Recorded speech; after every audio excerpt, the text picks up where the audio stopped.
পিলখানা হত্যাকাণ্ড, শেখ হাসিনা সহ অর্ধশত ব্যক্তির নামে ট্রাইব্যুনালে অভিযোগ। রাজধানীর পিলখানায় বিডিআর হত্যাকাণ্ডের ঘটনায় আন্তর্জাতিক অপরাধ ট্রাইব্যুনাল এসেছেন শহীদ সেনা কর্মকর্তাদের পরিবারের সদস্যরা। এ সময় তারা সাবেক প্রধানমন্ত্রী শেখ হাসিনা সহ অর্ধশত ব্যক্তিকে আসামি করে ট্রাইব্যুনালে অভিযোগ দাখিল করেন। বৃহস্পতিবার দুপুরে তারা ট্রাইব্যুনালে অভিযোগ দায়ের করেন। এদিকে পিলখানা হত্যাকাণ্ডের প্রকৃত কারণ উদ্ঘাটন জাতীয় স্বাধীন কমিশন গঠন করেছে সরকার। 2 ডিসেম্বর সকালে বিচারপতি ফারাহ মাহবুবের নেতৃত্বাধীন হাইকোর্ট বেঞ্চকে এ তথ্য জানায় রাষ্ট্রপক্ষ। এদিকে রাষ্ট্রপক্ষ আদালতকে জানায় মতামতের জন্য বর্তমানে এটি আইন মন্ত্রণালয়ে আছে, তবে বিষয়টি শুনে উষ্মা প্রকাশ করে আদালতে বলেন কমিশনের পূর্ণাঙ্গ তথ্য এনে হাইকোর্টকে জানাবেন।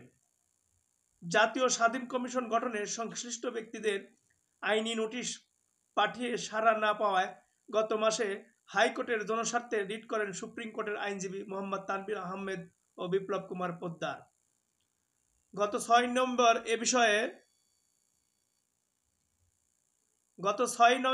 এ বিষয়ে স্বরাষ্ট্র মন্ত্রণালয়কে দেওয়া রিটকারী আবেদন 10 দিনের মধ্যে নিষ্পত্তি করতে স্বরাষ্ট্র সচিবকে নির্দেশ দিয়েছেন হাইকোর্ট। ওই দিন আদালত বেঞ্চ রুলসহ আবেদন 10 দিনের মধ্যে নিষ্পত্তির আদেশ দেন।